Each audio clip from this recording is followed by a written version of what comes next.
lectures will be about the spiritual journey towards Allah subhanahu wa ta'ala. That this journey takes place inside each and every one of us, and specifically inside our core, which is our hearts. And that the sole purpose, the sole point, the main priority in each and every one of our lives should be, how can I attain al-qalb al-salim? How do I attain that heart which is pure? So that I can, if there are any blemishes on my heart, purify it from every corruption. And take this journey towards God, which is the reason that I was created. And everything else in my life that is moving me away from this reason is merely a distraction and illusion of dunya. So this is the main priority. Karbala, the whole situation in which Imam Hussain alayhi salam sacrificed his life, was not to take us just to him. He was merely the symbol to take us to Allah subhanahu wa ta'ala. To revive that journey in each and every one of our lives, that 1,400 years later, we still remember the story and how much sacrifice one man made on his journey towards God. And so we can learn from it, and we can make such sacrifices in our lives on our journey towards God, which is the whole reason why we're here. And so, over the centuries, ulama created this science, developed rather, this science within Islam called al-sayr wal-suluk. So the science of wayfaring, the spiritual journey towards God. And we, many times in many of these lectures and the books that we've read, we come across all these different lessons from the Imams, from the Holy Prophet. And we want to incorporate those lessons into our lives, but we don't have a mind map. We don't exactly know what steps to take chronologically, which one comes before the other. And so we need a developed chronological system by which we go step by step and know exactly what we can do in our daily lives as youth living in the West, but still able to take the spiritual journey within one's heart. It's not just poetry and fantasy, but a real spiritual journey within one's heart towards God, so that we may know God, which is the purpose of our creation. Man arafa nafsah, faqad arafa rabbah. To know ourselves, to know Allah subhanahu wa ta'ala. And so we go to the Imam, we go to Imam Ali alayhi salam to find out what this first step is. Today, inshallah, we're going to speak about the whole map.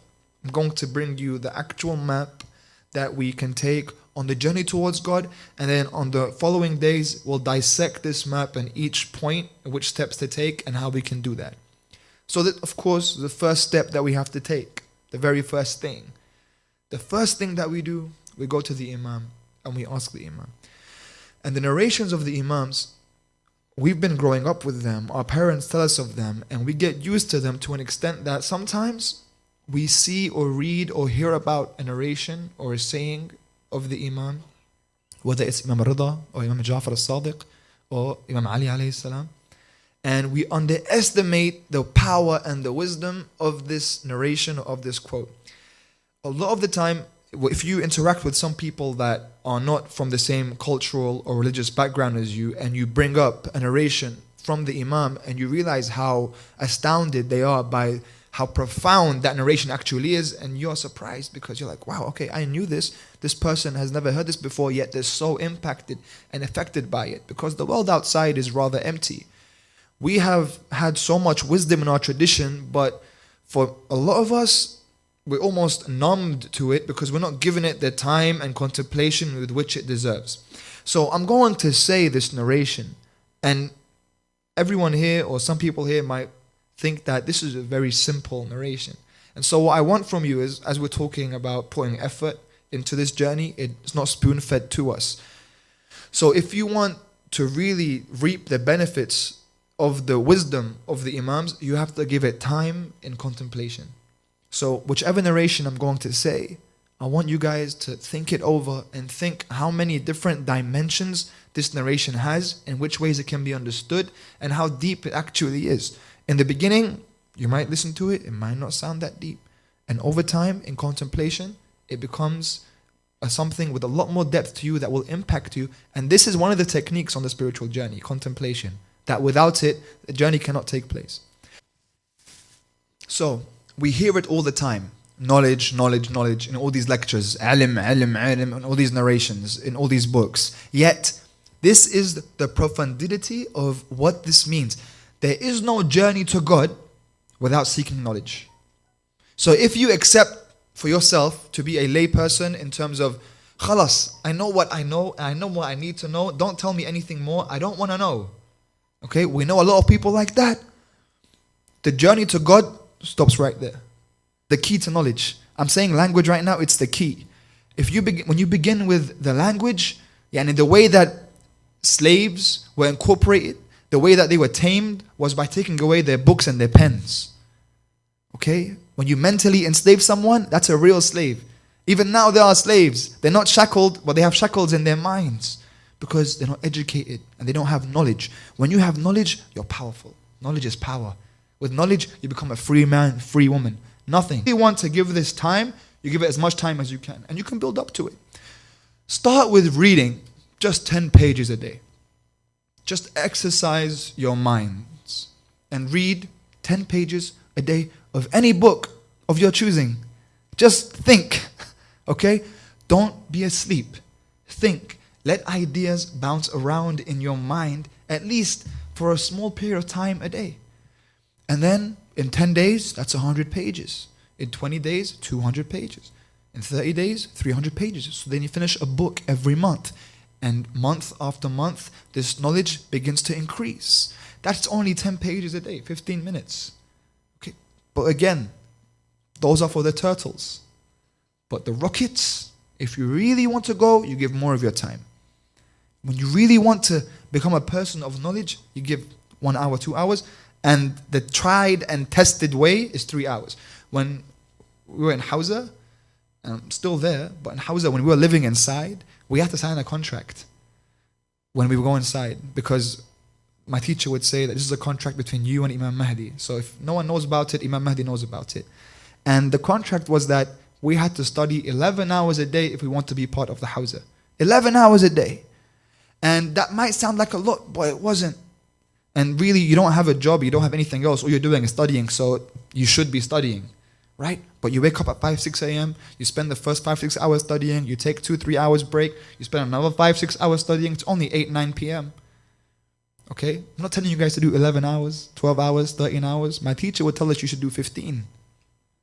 15 a day. He's like, you have 5 hours to sleep, 6 hours to sleep, you have an hour for prayer, you have another hour for eating, an hour for going to the bathroom, okay, and the rest of the time study. What are you doing? Okay. But I'm not telling you guys that. You guys do what you want. You guys watch Netflix, play PlayStation, go to school, socialize, but give 3 hours. 2 hours. 1 hour. But give time. You have to give some time, because bad things. We know it's bad, we still do it. We don't apply the knowledge. So we need a level above ilm. Ilm is the first step. Ilm, knowledge, ma'rifah. Ilm is the number one step towards Allah subhanahu wa ta'ala. If you don't have ilm, then you're not doing this in the correct order. You can, alhamdulillah, with a sincere heart, you can pray and fast as many days as you can, and you will elevate in station. But you will always be limited because you won't have the intellectual capacity to understand exactly what you're doing.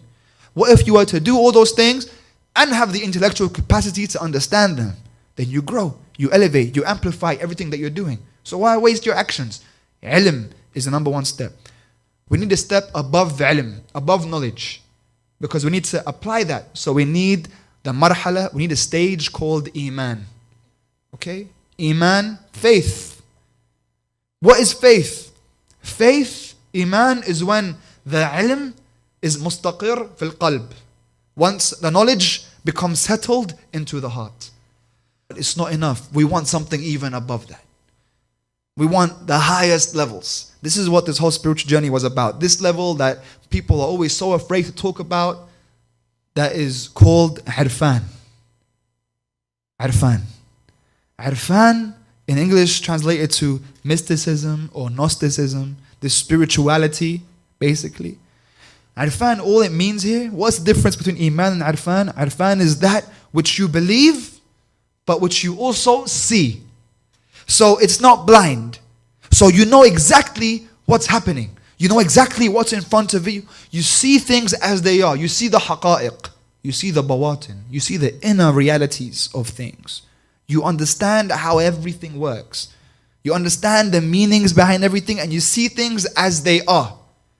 So it's ilm, iman, irfan. Okay? Ilm, and you take the bridge from ilm to iman with amal salih, good action. Iman, there's a weakness. It's not strong enough. We want to be people of iman, but it's not everything, and there's a weakness. We want to be even more than this. What does it mean when we say the ma'soom? That the imam is ma'soom, or infallible, that they cannot commit a wrong or a mistake. What does that mean? They're not born in a way in which it's impossible for them to do any wrong. That's not it. They have free will. They can commit whichever action they want. But because they see things as they are, so they don't go towards them because they know for sure that this is wrong. Yani, if there was poison in this cup right now, there's no way I would drink it. If I knew that there was poison in the cup and someone gave me the cup and I was really thirsty and they said, this is really fresh, cold water. And I looked at it and it looked like water, but because I could see the realities, I see the poison. Would I ever drink it? No. The Imam looked at sins, anything that was wrong, the same way that we see the feces of the dog in the street and we move aside from it. Any sin, anything that was to take away from the path of Allah subhanahu wa ta'ala, that's the inner reality of it. And the Imam sees that, and none of us goes towards the feces of a dog. And so a sane person does not go towards that which does not benefit them and actually makes them feel repulsed. This is what the asma actually is. I'll give you an example. Right now when I say the word khanzir, how do you feel? Khanzir. Right? We are brought up with the word pig and khanzir as something meaning really dirty or ugly or disgusting. Right? And a lot of us here, I'm hoping, a lot of us here, if not all of us, have no temptation to eat pig or bacon or pork. As much as people outside say, English breakfast and everything else, bacon and eggs, and it doesn't tempt us. It's not tempting. In fact, a lot of you are doing this right now. Right? Because it's khanzir. It's pig. And we brought up in a culture which really finds this thing disgusting. Well, what if you were brought up feeling the same way about something else that was haram? You are ma'soom from khanzir, basically. You can physically take bacon and take ham and put it into your mouth. Physically, you can do that. But you won't. You wouldn't. As much as someone telling you it tastes so good, you wouldn't do it. Because you move away from this. You know how detrimental and disgusting this thing, or at least you've been brought up to believe it so much so that you can't. What else if it was the way that we dressed or music or anything else, the things that we have a hard time with? And if we're brought up in that way, then we would be ma'sumin from this as well. So it's real, it's possible. You have a part of it like that in your life already. When it comes to irfan, we want that but in everything. We want that to know the inner realities of everything. The inner realities of what we're doing and of who we are and who others are and what it is and what this world is and the meaning behind it all and the purpose behind it all. That ilm, iman, and this takes years and years and years, by the way. To get to irfan, to know, comes from arafa, ma'rifa. When one engages in purification of self and disciplining the soul, and this takes a lot of practice as well, this is when slowly you begin to purify this heart and become a person of principle and harmony and honor and chivalry and modesty and all these other values that are so dead to this world but are so profoundly stated in our religion that it takes effort and it takes time. But that this is available to each and every one of us, and this is the map. And every night we're going to be speaking about the different parts of this map. Knowledge, ilm, iman, irfan. Okay? Knowledge, faith, and gnosis. In between there are two bridges. Amal salih, good action, and tahdib al-nafs, purification of self, and disciplining the soul. And there are several techniques for this. People in the world, they have pets. They have pets that they take care of, that they give their time to and give and feed and take them on walks. Shouldn't we take care of our souls? At least show our souls some attention, at least a little bit more than some people show their pets, at the very least. So all these steps are going to take efforts from us. This journey towards God is the purpose of why we are even here, why we are created, and we don't have too much time. We don't have too much time, guys. A lot of our times are already wasted by the way that we understand the cultures that we are in and what fun is. At least let some of our time be productive that we can build our afterlife with. And when we come on these nights, these 10 nights a year that we come on, it's always this revolutionary time by which we can change our lives. It's 10 days of almost like a school for us, that we can really take these 10 nights and try to make this inner revolution, this opportunity that Imam Hussain alayhi salam gave us. That 1,400 years ago, when he received the letter from Yazid telling him that he has to give bay'ah now or that they were going to kill him. And he refused to give the bay'ah. And he said, someone like me does not give